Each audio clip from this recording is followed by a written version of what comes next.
63वां सर्ग। अज्ञानी की दृष्टि में भीतर ही भीतर अनंत और सर्ग संपत्तियां हैं, लेकिन ब्रह्मज्ञानी की दृष्टि में एकमात्र चिदघन ब्रह्म ही सब कुछ है। ये वर्णन स्वप्न व्यवहार का दृष्टांत देकर पूर्व में समर्थित हुए भी शरीर रहित पुरुष के संभाषण आदि रूप व्यवहार को मंदबुद्धि पुरुषों के स्पष्ट बोध के लिए श्री रामचंद्र जी ने पूछते हैं। श्री रामचंद्र जी ने कहा है, मुनि, उस स्त्री के साथ मुख जीभ आदि अवयवों से रहित एकमात्र वासना रूप देह से आपका संभाषण आदि व्यवहार कैसे हुआ? उस दिशा में आपके क च ट त प आदि वर्णों का जीभ के बिना कैसे उच्चारण किया? वर्णों का जो उच्चारण आदि व्यवहार है उसमें शरीर की कारणता नहीं है, क्योंकि मृतक के शरीर के रहते हुए भी वैसा व्यवहार नहीं देखा तथा शरीर के न रहने पर भी स्वप्न में उस तरह का अनेक व्यवहार दिखता है। अतः अन्वय व्यतिरेक व्यभिचार है तथा व्यवहार को सहेतुक मानने पर सत्यात्पत्ति भी है। इसलिए जो कुछ व्यवहार है वह सब सिर्फ कल्पना मात्र है। उस तरह का व्यवहार तो उस समय भी दुर्लभ ही था। इस आशय से महाराज वशिष्ठ जी उत्तर देते हैं। महाराज वशिष्ठ जी ने कहा, हे श्री रामचंद्र जी, चिदाकाश रूप तत्वज्ञानियों के मत में वर्णों के बीज में जो क च ट तप आदि वर्ण है उसके किसी काल में भी उच्चारण ऐसे नहीं होते जैसे मृतकों के मुख से किसी वर्ण के उच्चारण नहीं होते, क्योंकि वे सभी कल्पना मात्र रूप ही है। उक्त अर्थ में अनुकूल तथा विपक्ष में प्रतिकूल तर्क उपस्थित करते हैं। यदि कहीं स्वप्न में वर्णों का उच्चारण परमार्थ होता है तो फिर पास में स्थित जागे हुए पुरुष को भी उसका अनुभव होता। यथार्थ समीपस्थ जागृत पुरुष भी उसे सुन पाता। इसलिए स्वप्न में उसकी सत्यता कुछ भी नहीं है, वह एक मात्र भ्रांति है। निंद्रा स्वभाव बल से कल्पित चिदाकाश मात्र का वह स्फुरण चिदाकाश में ही है। जैसे नेत्र रोग के कारण चंद्रमा में कालापन, आकाश में साकारता, पत्थर की मूर्ति आदि में गीता आदि ये सब प्रातिभाषिक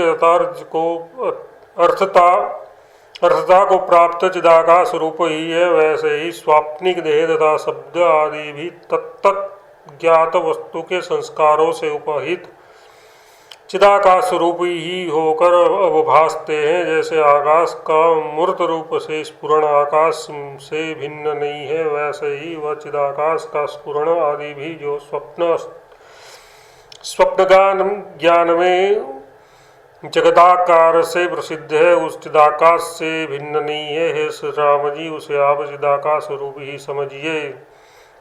इस तरह स्वप्न के पदार्थों में चिदाकाश मात्रता सिद्ध करके उसी के साम्य से सामने स्थित तथा समाधि में दृष्ट पदार्थों में भी चिदाकाश मात्रता सिद्ध ही है। ये कहते हैं, जैसे स्वप्न काल का जगत चिदाकाश रूप है, वैसे ही हम लोगों के सामने स्थित ये जागृत काल का जगत भी चिदाकाश रूप ही व्यवस्थित है तथा जैसे ये जगत चिदाकाश रूप होते हुए भी चिदाकाश रूप नहीं है, वैसे ही समाधि काल में भी मेरा वह जगत है।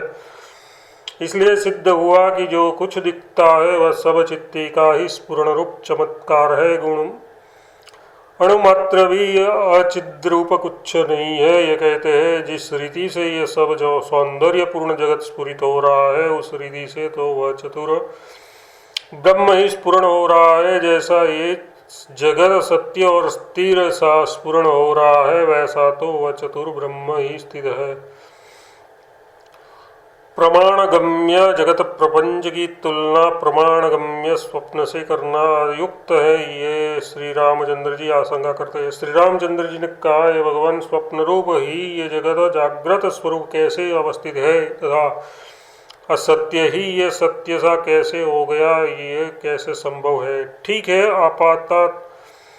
आपाततः ये भले ही आँखों का विषय हो जाए, फिर भी तत्वतः विमर्श को सहज न कर सकने से तथा अस्थिर होने से स्वप्न का साम्य है ही। इस आशय से कहते हैं, महाराज वशिष्ठ जी ने कहा, हे श्री रामचंद्र जी, ये जगत कैसे स्वप्न ही है, ये आप अच्छी तरह सुनिए। स्वप्न के समान ही ये जगत न तो आत्मा से भिन्न रूप है और न तो आत्मा के समान ये सत्य रूप और स्थिति ही है। इस सब के सब अनिर्वचनीय ही एकमात्र आत्मसत्ता से स्थित है। इस तरह परस्पर एक दूसरे का बीज होने से तथा विरुद्ध भेद और अभेद रूप एवं सम और असम रूप होने से इसका स्वप्न साम्य है ही। ये कहते हैं, जैसे बीज की राशि में अनुकूल अनुभूत हुए बीज स्वप्न में कोई अन्य अन्य होते हैं, कोई ठीक है वे ही उत्पन्न होते हैं, कोई सम होते हैं और कोई विषम भी होते हैं, वैसे ही चिदाकाश में सब जगत कोई विषम भी होते हैं। केले की छाल की रचना की तरह परस्पर भिन्न ही भीतर अनंत रूप में इनकी स्थिति का अनुभव होने से भी ये सभी मिथ्या है, इसलिए स्वप्न साम्य है ही। ये कहते हैं, प्रत्येक जगत के भीतर परस्पर एक दूसरे से न देखे गए अनेक भिन्न भिन्न स्वरूप के ये जगत ऐसे ही उदित हुए हैं, जैसे केले की छाल उन्हीं का पुनः उपादान करते हैं, वे सब जगत परस्पर एक दूसरे को कदापि कुछ नहीं देख पाते तथा कोठी के भीतर रखे गए जड़ बीजों की एक राशि की तरह भीतर ही भीतर नष्ट भी हो जाते हैं। नष्ट हो जाने पर भी वे चेतन रूप ही रहते हैं। तपे हुए भिक्षा पात्र में गिरे हुए जलबिंदु के सदस्य शून्य रूपता प्राप्त कर शून्य स्वरूप ही नहीं हो जाते। हम लोगों की तरह वे परस्पर देखते भी नहीं, किंतु अज्ञान से इनका चेतन रूप ढक जाने के कारण निरंतर सोए हुए जैसे स्वप्न का ही अनुभव करते हैं। सोए हुए वे भी जीव स्वप्न जंजाल को प्राप्त कर वहीं पर कल्पित दिनों में अपना सब व्यवहार करते हैं। स्वप्न जगत में स्थित वे असुर देवताओं से निहत होकर अपने अज्ञान के कारण न तो मुक्ति प्राप्त करते हैं, न जड़ता के कारण जड़ भाव को प्राप्त होते हैं और न देह सहित ही वे रहते हैं। ऐसी दशा में इस तरह के वे स्वप्न जगत स्थिति के सिवा हो ही क्या सकते हैं। इसी तरह मनुष्य भी अपने स्वप्न रूप जगत समूह में वासनाओं के कारण अपना अपना आचार और व्यवहार करते हैं तथा वे स्वप्न के मनुष्य स्वप्न के अन्य पुरुषों से मार दिए जाने पर पूर्वोक्त असुर जीवों के सदस्य स्वप्न परंपरा में ही स्थिर रहते हैं। चूंकि वे भी ज्ञान न होने के कारण मोक्ष रहित और शरीर शून्य ही रहते हैं, इसलिए वे जागृत में समर्थ और वासनाओं से व्यवहारिक नहीं होते। अतः चेतना और वासना से युक्त ऐसे मनुष्य दृष्ट स्वप्न रूप जगत समूह के सिवा कहाँ निवास करे। जगत स्वप्न के सिवा उनकी कोई दूसरी गति नहीं है, ये तात्पर्य है। यह असुर और मनुष्यों में जो दिखलाया गया न्याय है उसे राक्षस आदि में लगना चाहिए। इस आशय से कहते हैं, सोए हुए स्वप्न रूप जगत जाल की व्यवस्था के अनुसार आचार करने वाले जो राक्षस स्वप्न के देवताओं से मारे गए हैं, वे असुरों के सदस्य उसी स्वप्न में ही व्यवस्थित है। हे श्री रामचंद्र जी, इस तरह जो स्वप्न में मारे गए कहिए वे क्या करते हैं। अज्ञान के कारण वे मुक्ति को नहीं प्राप्त हुए तथा चेतन होने के कारण पत्थर के सदस्य भी वे स्थिर न रहे।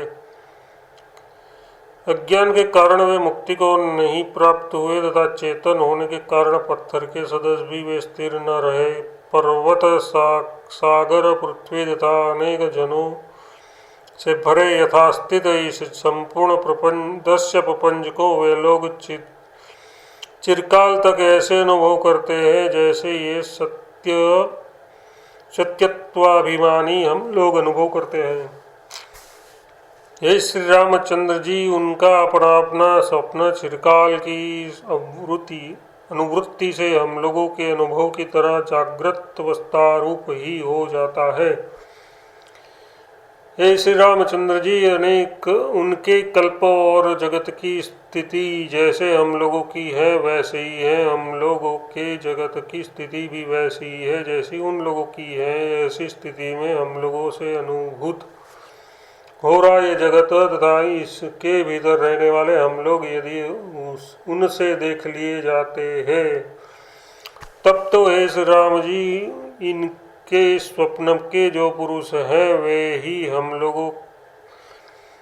लोग ये स्थित हैं, और उनके जो संसार के स्वप्न के संसार है उनमें से कोई ये एक हमारा संसार है, ऐसा वे लोग अवश्य समझते होंगे। हे श्री रामचंद्र जी, उनके स्वप्न के वे पुरुष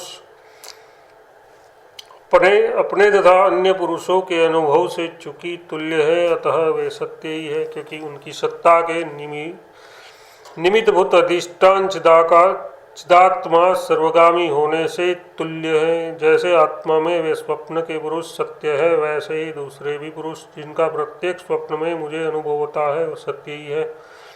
हे श्री राम जी, आप भी उन्हें वैसा ही समझिए जैसे आपने उस अपने स्वप्न में अनेक नगर तथा अनेक नागरिक देखे, वैसे ही वे सब अब भी स्थित हैं, क्योंकि सर्वव्यापी ब्रह्म सर्वात्मक है। तत्त स्वाप्निक पदार्थ जागृत अवस्था में विशीर्ण हो जाते हैं, वह जैसे अनुभव होता है वैसे ही वे स्वप्न काल में स्थित भी रहते हैं। यह भी अनुभव होता है अथवा सबकी सत्ता ब्रह्म सत्ता रूप है, इसलिए किसी की सत्ता का कदापि अलाप नहीं किया जा सकता। अतः सर्वात्मक सभी सर्वत्र सदा परब्रह्म परमात्मा में ही है, आकाश रूप से स्थित, इसका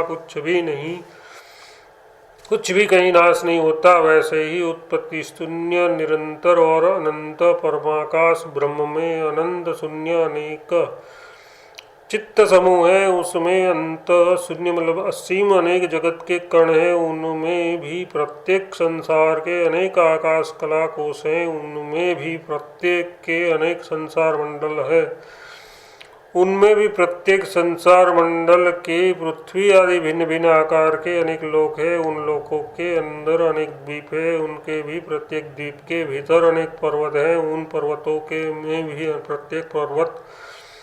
प्रत्येक पर्वत में अनेक मंडलों का विस्तार है, उनमें भी प्रत्येक मंडल के अनेक ग्राम है, उनमें भी प्रत्येक गांव के अंदर अनेक छोटे छोटे गांव है, उन छोटे छोटे गांवों के भीतर अनेक घर हैं, उनके भी प्रत्येक घर के अंदर अनेक प्राणी रहते हैं, उन सब प्राणियों के बीच अनेक युगादि काल है। जितने जो जीव मर चुके हैं और जो मोक्ष रहित स्थित हैं, उतने ही उनके अनेक अक्षय संसार पृथक पृथक स्थित है। उतनी संख्या से भी संसार की संख्या समाप्त नहीं हो जाती, इसलिए अनवस्था बराबर बनी हुई है, जो एकमात्र माया का ही अलंकार है, इस आशय से कहते हैं। तथा उन जीवों के वासना के अंदर अनेक जीव हैं और उन अनंत जीवों के अनंत मन है, उनमें भी प्रत्येक मन के भीतर असंख्य संसार मंडल है, पुनः उन संसार मंडलों के अनेक संसार है, फिर उन संसारों में भी प्रत्येक संसार में अनेक जीव है, पुनः उन जीवों के अनेक मन है और उन मनों के अंदर संसार है। इस तरह आदि और अंत से शून्य व दृश्यमान ब्रह्म बराबर चला ही आ जा रहा है, इनका कहीं पर और छोर नहीं है। लेकिन हाँ, ब्रह्मज्ञानी के पक्ष में ये सब कुछ ब्रह्म रूप ही स्थित है। हे श्री राम जी, भीतर में, आकाश में, पाषाण में, जल में और स्थित स्थल में, सर्वत्र तत्त पदार्थों के अंदर चूंकि चिदात्मा परमात्मा ही विराजमान है, अतः वही संपूर्ण विश्वरूप स्थित है। जगत इस नाम की कोई दूसरी वस्तु है नहीं। ऐसी स्थिति में चिन्मात्र परमात्मा के सर्वव्यापी होने से जहाँ जहाँ सर्वत्र जगत है, वहाँ वह सारा विश्व तत्वज्ञानियों की दृष्टि में निर्विशेष निरतिशय आनंद के रस ब्रह्म ही है, परंतु वही विश्व ज्ञानियों के मन में दृश्य प्रपंच रूप से स्थित है, यानी अनर्थ रूपी है। 63वां सर्ग समाप्त।